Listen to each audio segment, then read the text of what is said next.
Good morning, good afternoon, and very good evening to all of my listeners wherever you are. We have a beautiful lady. It is said that beauty and knowledge doesn't go together, but here is a one who is beautiful as well as highly knowledgeable. Highly knowledgeable. Lady with us, she is none other than Lorna Gale. And here is a small introduction of Lorna Gale. And then immediately I will pass on the stage to her so that I keep myself apart and I also want to listen her thoroughly for the rest of the session. Well, Lorna, she is B.Ed, CSB, if I am correct. B.Ed is Bachelor of Education, CSB is Certified Sexological Body Worker. Brings to her work as a somatic sexologist and sex and spirit alchemist of the feminine led life, a love of learning, a gift of teaching, and a passion for helping people experience sexual freedom and spiritual wholeness. Once again, a very warm welcome to you, Lorna. Thank Thank you. you very much for coming to our stage. Thank you, Dinesh. It's wonderful to be here with you and our listeners. Thank you. Thank you very much. And before, let me just jump to the question because I have got hundreds of questions, but I would love that just with one question, I will leave the platform to you so that you are the one who knows your subject well. Well, Lorna, you call yourself as a princess dome of wholeness. What does that mean? And how does it show up in your work with women? As I have found out that priestess means a female priest of a non-Christian religion. And assuming that I am non-Christian, then I will certainly request you to be my priest. So I address you to be my priest and request you to proceed for the session. Lorna, please, stage is yours. Thank you so much. Wonderful to be here, and I'm happy to share what I share. Dinesh, really comes from my own experience, and so oftentimes as a teacher, I used to be a teacher in the school system, and then the gift of a health crisis led me to doing energy work, and there's very much that aspect of textbook learning. This body is the textbook, and anything that I Mhm. teach and share comes from my own experience. So priestess dom of wholeness, what does that mean? Great question. And how does it show up in my work with women? I grew up in a very beautiful family, a very conservative religious home, and in that context I had very much that teaching that was both taught and caught, this Mhm. aspect of save yourself for marriage. And I didn't realize how much that impacted me because I was a good girl. I did save myself for marriage. And yet somehow that didn't mean that there was this sexual connection to myself. In fact, it really revealed to me how disconnected I was from my sexuality. A beautiful man that I married, and yet there was this sense inside, wait a minute, there's something so much more. I didn't know what it was or how to access it.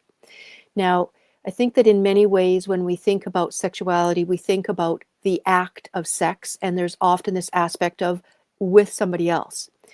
And in my journey, Dinesh, I've really come to experience is that the way that we have, I'm going to speak generally, and yet I think it really applies to the majority of people. We have been taught this sense of, number one, there's male and there's female. Based on whatever body parts you have in the genitals, that's male and female. And we've been taught that there's this aspect of there's our spiritual journey, and then there's the human experience. And there's this quest to try to get back to that spiritual connection. Well, as I named my talk, Reclaiming Eden, and it is Mhm. also actually the name of my private Facebook group for women, Reclaiming Eden.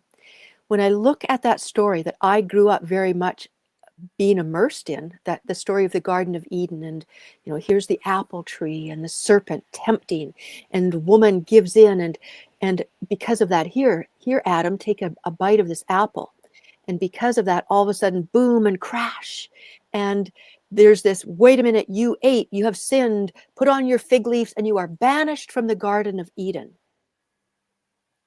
and became this spiraling of shame, and somehow this quest to come back into this union, not only with each other, but also in this journey with the divine. I'm going to give a different story here for just a moment. I remember about 30 years ago, I was driving along the road, and it had just rained, and there was the ditch beside the road, and it was filled with water. And what caught my eye was this beautiful rock at the edge of the ditch. And the water was so still that this rock was perfectly reflected in the water. And I sat there mesmerized as I sat in the car looking at that. Like, how do you tell what's real and what is a reflection? Because it was so still and so perfect. But what I've come to realize is the mirror, when we look in a mirror, and I know how many of us have looked in the mirror today, at least once. When we look in a mirror, we think we're looking at ourselves. What we're looking at is the opposite. Yes. We see the opposite of what is. And so I look at, in my own experience as a reader, an avid reader from the time that I was a child.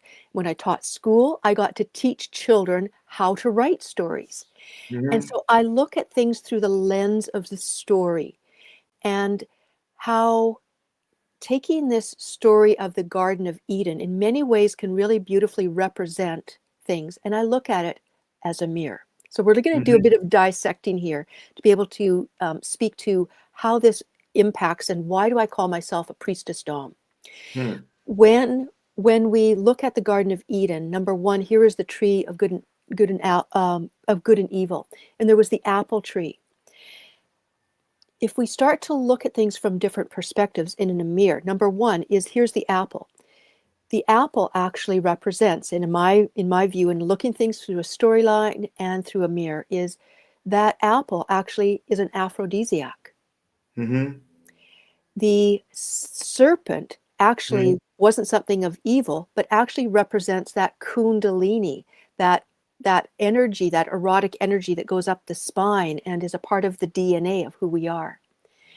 And instead of Eve taking this apple and tempting and leading the man astray, she actually was taking this apple that represented the erotic. She was in her feminine erotic aliveness and invited the man, come experience this with me. Right.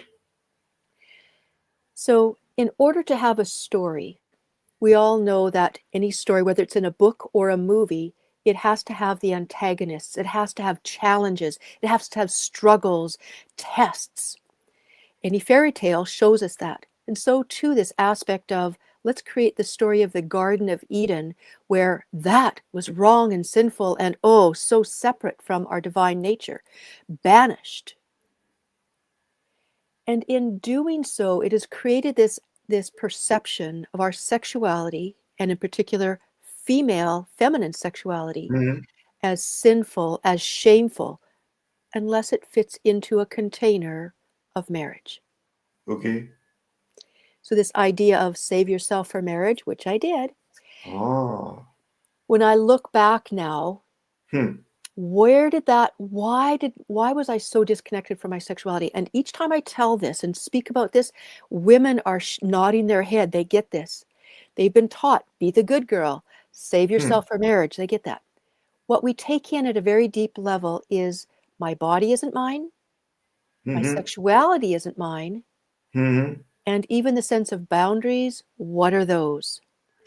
There's this sense that if my body isn't mine, my sexuality isn't mine, it is for the man, it is for the marriage.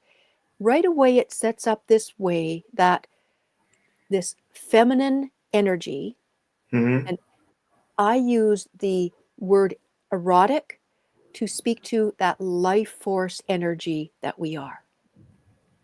Okay. So when we're disconnected from that, then the women shut down that. I was certainly shut down from that. I was very disconnected from my sexual thing, my erotic energy, because I thought, well, it's for my husband.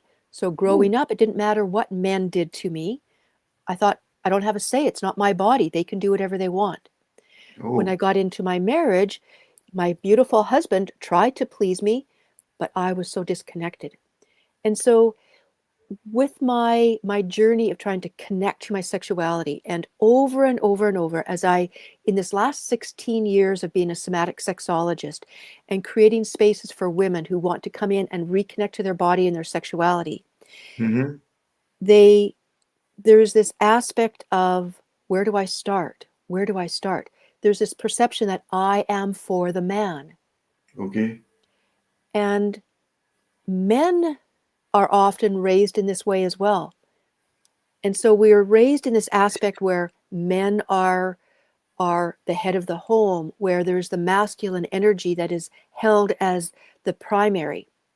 But again, in a mirror, the mirror shows the opposite. So when Correct. we bring this back into the aspect of, Hmm. let's bring the feminine energy back up here, the masculine, it's not about denigrating or demeaning the masculine. It's saying, no, Hmm. the masculine is here to support the feminine. Oh. And that's what creates this experience of harmony, because now the woman can be in her place of saying, what does she want? Hmm. And so often women have been taught to be for everybody else, be for the man, do for everybody else, give, give, give, give, give. And to come back into this place and say, what do you want? It's kind of, Hmm. wow, I don't know. Men who have come to me over these last 16 years as well, Hmm. really what they come for is they want to please their wife, their girlfriend, their partner. That's what they Oh. want to do. They want to please it. So from early on, that's what became aware of. That's what was showing up. Women want to connect to their sexuality and their bodies. Men want to be there to please them. And it was the opposite of what we had been taught. Oh. Oh. And so it really was this beautiful awareness. Now, a lot of people have asked me, Lorna, if you had the work that you're doing, you create such safe and sacred places. You talk Hmm. about sex with such naturalness and ease. Hmm. Has it always been this way? I said, not at all. In fact, Is I it? used to I used to be so shut down. I used to be so disconnected that I would see some kids, teenagers in the fast food restaurant kissing, and I would just, oh, gross. Well, where did it change? I had an opportunity, and this is what happens as well, is a lot of people are when they're going through something, number one, they think I'm the only one that's going through it, Right. because there's so much shame and taboo connected to our sexuality that I can't really talk to anybody about it. And there's really no way out of this. That's what Okay. I thought as well. And yet at the same time, I thought I need to explore. So when my daughters were raised and out of the home, I said, I need to go and find out. So I took some Hmm. training, some classes, retreats to find out, who am I? What is this about? And in a circle of women, as we told our stories about our connection, or in my case, and in the case of many women, most women, the disconnection from their sexuality, I was able to acknowledge I am a sexual erotic being and start to claim it and own it for Hmm. myself. And so as I then went on to take some trainings, I literally went through an experience of a mirror, a physical mirror, where I met myself physically and Hmm. literally in the mirror. And I was able to feel into the Oh. levels of shame, self-loathing, disgust. It even took me to the level of existential shame, the shame that I even existed. And once I could connect into that, it's like the light came on. And so often those darkest places that we're in, when we can touch into them and feel into them, face into them, we can then go through them and see the light, see the gold that's on the other side.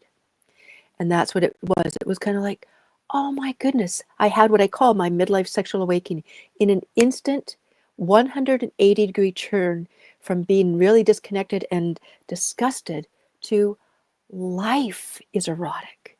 Mm-hmm. I saw things through a different lens, and that's where it became a natural thing for me to And take. is it possible? Absolutely possible. Mm-hmm. Absolutely happened in that instant, a very different experience. And that where it became a natural thing to take my love and my gift of teaching from the school system and energy work now into the sexual erotic realm of people of work to support people and coming into having a place where they can say things that they have never said to anybody else, to be able to Mm-hmm. move through their wounds, their traumas, their confusions, the things that they have been taught but didn't feel true in their own bodies, or what felt true felt, if I'm feeling this but I haven't been said it's okay, there's something wrong with me, or the shame of that. And I'm saying, no, it's Mm. all good. It's a part of who you Yeah. are. So I've been able to, in this experience, to go into those darkest places and find the truth and the light in my own experience. And from that, bring this opportunity and spaces for people to find in their own stories, to unweave their own stories around sexuality, to be able to look at things from a different lens, look Mm-hmm. at things in the opposite. What if, what if those things that we have gone through, even the darkest, most horrible things we've gone through, how can we look at those from another perspective and reclaim the wholeness, reclaim the light and the power of who we are as humans, as well as in our divine essence, into an experience of who we truly are. And in my experience, when I went through one of those trainings, and I know that as I'm speaking, there will be some things as people are hearing that are going to be resonating. Some people that say, yeah, I've taught that, I've felt that, or I feel the shame of, I have these desires, but I've been told they're wrong or bad. Mm. As long as they aren't involving And is it children. is it applicable to male also? Pardon me? Whatever you are saying, is it applicable to male also? It is. It Oh. is. And that's a Mm-hmm. part of it is Mm-hmm. because we have been taught this Mm. body is a man, this body is a woman. And Mm. I'm saying that's our duality. Look at the mirror where instead of one, it looks like there's two. Oh. And so this aspect of that which seems to be outside of us, Mm. can we allow that that is a mirror for what's inside of us that we haven't been able to recognize, to own, and I say by divine design. Because if we knew the gold was right here within, we wouldn't have this human experience of looking outside and having these amazing things. We would be just experiencing our wholeness. And so, this very journey of it's separate. Look outside of yourself for a partner, for permission, for authority, Right. validation, pleasure. It's saying now it's the time to come back and know that it's all in here. So, this aspect of the feminine and the masculine, which we've sometimes, okay, female equals feminine. That's one way, but it's come on, we're getting closer. Male equal masculine. Well, we can look at it that way, but start to look at it. Maybe you want to look at it. What are the feminine qualities? What are masculine qualities? What if we even bring it together and it's Mm-hmm. all right here, right now? So the very aspect of in in each of us is feminine. Okay. Each one of us is masculine no matter what body we are in. Mm-hmm. There is that part of us, that wholeness that is here, right now. And Mm-hmm. that part of us where we seem to be separate, where we judge a part of something, is that part of us that through judgment has kept us separate from that part of ourselves.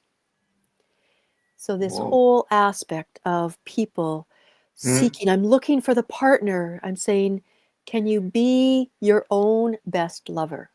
Oh. Can you Oh. come back home here to yourself? Mm-hmm. And in my journey, I'm going to come back to this priestess dom of wholeness. Yeah. The priestess, as you mentioned, is this aspect of that spiritual component of us beyond religion, is bringing us Mm-hmm. back into pointing us to the spiritual component essence of who's there. The Dom. What is a Dom? Hmm. Hmm. When I look at a Dom and a female Dom, in one lens, we can look at it as that female dominatrix, that woman who is there in charge. Right. When I look at that, that was a part of that. I used to think that was the darkest part. That Oh. was the part that showed me there's our spiritual essence, bringing into alignment and into connection the masculine, into surrender to, not that we are human, but into Hmm. our spiritual essence of Hmm. who we are. So the spiritual, the priestess and the Dom is that aspect of the spiritual and that sexual part, bringing those together into an experience of our wholeness. Ah. So what seems light and what seems dark, it's Hmm. all here in one together. Lovely, lovely. And if I understood correctly, does it mean that when, whether it's a physical or mental, it becomes one? You merge into each other. Is it right? That's right. That's Uh-huh. right. And energetically, it Hmm. absolutely can be that way. As long as Hmm. there's that perception of this person is there and separate, Yes. or that they are, I need to be complete. It's there's the mirror is you already are whole. You Already already are complete. complete. So what's it like to come two whole beings together into that experience of Wow, our wow, wholeness? wow, wow. Yes. And one of the meaning of spirituality is to connect with the higher self. So when you are together, merge in each other, you literally start lifting yourself and you are somewhere already connected with the higher self. And when Hmm. you are connected with the higher self, you will experience that instead of energy which is drawn out, on the contrary, you are gaining the energy. Hmm. So instead of losing, or instead of getting tired, or instead of just suppressing or depressing, on the contrary, you will be more energetic and more powerful. Hmm. Yes, yes, you're Hmm. very hmm correct. Lovely. Yeah, that's right. Well, Hmm. And I I have often, got, one of the things please. I was going to say as well is Hmm, when I work with people, whether it's hmm, male bodied or female bodied, I always hmm. encourage them, be your own best lover. Do Lovely. give yourself the touch that you would love a lover to Hmm. give you. Be your own best lover. Start there. Beautiful, beautiful, beautiful. We have got few minutes to go. Let me go for the rapid fire question. Let me turn my vehicle in another direction, though I don't want to, but this is a part of Sure. my system. So here are a few of the questions. Please reply in the shortest possible way. And if time permits, we'll come back again and we would love to know something more from you, especially myself. Sure. Well, here is something more, and that is the first question is, if choice is given, what would you choose? Truth or permission? Truth. Whoa. So does it mean that you are already permitted? I I look at as truth is an alignment or what feels true within, and that can change from moment to moment, but that truth within, permission is based on somebody outside. I say live according to your own truth. Lovely. Well, one more question, and that is sacred or sexy or both? What would be your answer? Both. Sacred Uh-huh. is sexy and sexy is Hmm. sacred. Oh, wow. Well, Mhm. can you give one word or one sentence or little bit of description that a moment that changed everything, how it happens? Mm. A moment that changed everything, I would come back to that aspect of Hmm, that midlife sexual awakening of hmm. when you see things, when the blinders come off, for me is when it came off and it is not dirty and shameful and sinful like we've been taught. It's clean and pure and right. I love that. I love that. Would you please repeat it again, please? Hmm. That sex and that erotic nature, and I'm going to put the context of when it is in it of itself is clean and pure and right. Lovely. Wow. Can you give one word you had used to describe the erotic? Life force energy. Life force energy. Yes, yes, yes, yes, yes. And it gets multiplied when you Yeah. act with a system or the process. Well, what is that one spiritual truth you come back to again and again and again?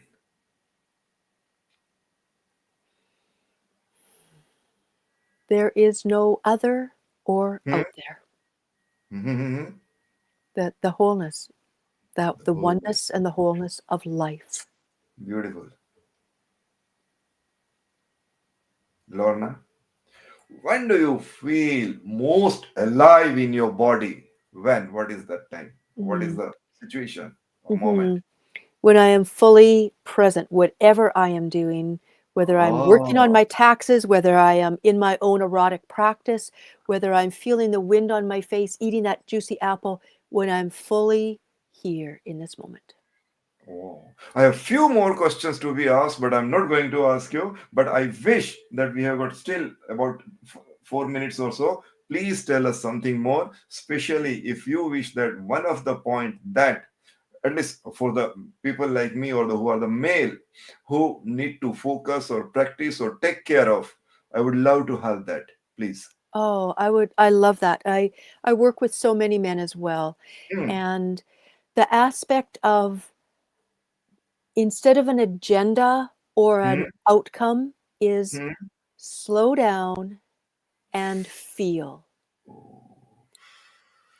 That aspect of giving yourself your own touch. There have been many men that I have spoken with that I Hmm, ask, there's the word masturbation, hmm, and it's a word that's very much used. I use it as a touch point because that's what people know, and I then let it go because that word in itself is based on the word shame, and there hmm, is no shame in self-love or solo sex.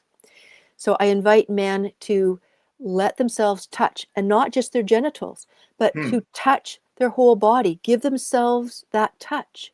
There are men who are literally starving and hmm, dying to be hmm. touched, and they don't touch themselves except to get themselves a release. And I'm saying, let your body, give yourself your touch to your whole body, be your own best lover. Feel, dare to slow down and feel.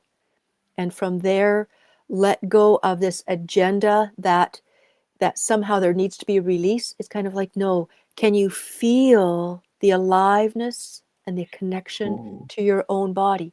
Because men, while Hmm. women have been taught, don't be sexual, you're emotional. Men have been taught you're sexual, but don't be emotional. And I'm saying, let yourself come back in to connect to this physical body with physical touch, your own physical touch, and to let yourself feel the feelings. Because for most of the male or all the male, they think that not to go slow down or not going slow down itself is the ego that male should have, Yeah, yeah, and perhaps that is the reason that they keep their ego at the top. yeah. But surrendering or slow Mhm. down or to be with or to be, that is perhaps that is the Yeah, lesson every male should learn. yeah, Hmm. yeah. You are And very that's, correct. yeah. Hmm. So Please go mhm. ahead. I was just going to say, and that's where Ah. I work primarily with women, and yet Hmm, that's where I work with men as well, because we have all hmm. been impacted by the system and the way that we have lived. And I'm saying, let's come back, let's move through the mirror and come back in and connect with our own bodies, our own sexuality, our own emotions, and come to our experience of our wholeness as humans and our wholeness in relationship and our wholeness as our divine essence. Oh, wow. And one last question. What would be your advice, especially to the male? What would you say? Mm-hmm. That that the feminine Hmm, that's outside of you and within you is hmm. there to lead and to guide, and surrender comes not only through bended knee, but also through that open heart. Ah, yes, yes, yes, yes, yes, yes. Very correct. Yes. And it needs awareness and practice to It be does. open heart, Yeah. to leave ego and lovely. Anyway, Mhm. I will put it into practice. Sure. Mm. So nice of you. So we are ending the session. Well, on behalf of my platform, GST, that is the Global Speakers Talk, Mm. I sincerely pray Almighty to give you all strength, wisdom, time, power, money, energy, and everything so that the path that you have adopted and the way you are preaching, helping, and supporting everyone, please continue it. World needs you. I have a small quote which says, please speak out, please speak out. World needs you to listen. Words needs you. And Lorna, I'm sure that people who are so first time, really, you are so not only practical, but you are intelligent and at the same time experience. So whatever you are speaking, it's coming from the bottom of your heart. Mm. So that's something very powerful and impressive. So please keep on. May God bless you. Thank Hope you. to see you once again. Thank you. Thank you so much. Thank you. See Thank you you. soon. Bye. Bye. Thank you.